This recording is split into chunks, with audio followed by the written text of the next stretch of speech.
บันนี้กา3 รอบหรือเปล่า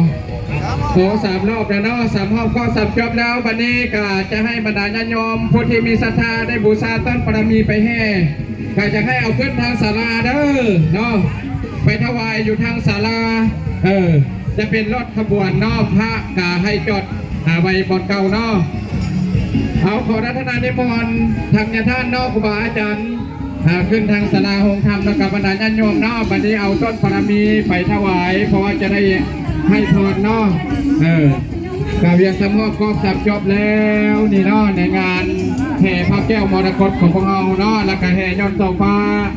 แล้วก็มื่นเด้อบรรดาญาติโยมเนาะแห่แล้วก็จะลืมมื่นเด้อเพราะเราจะได้ยกเนาะ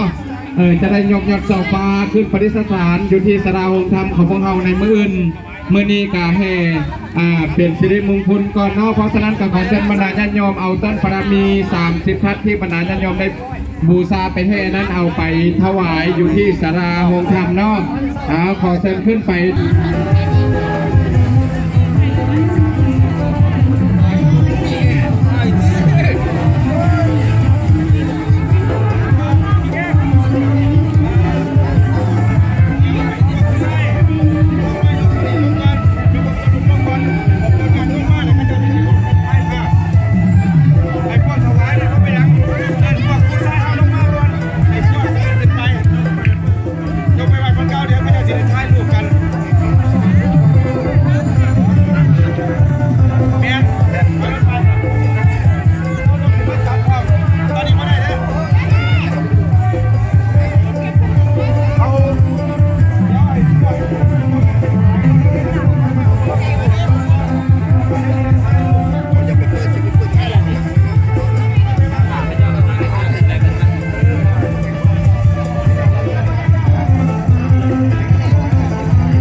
Thank you.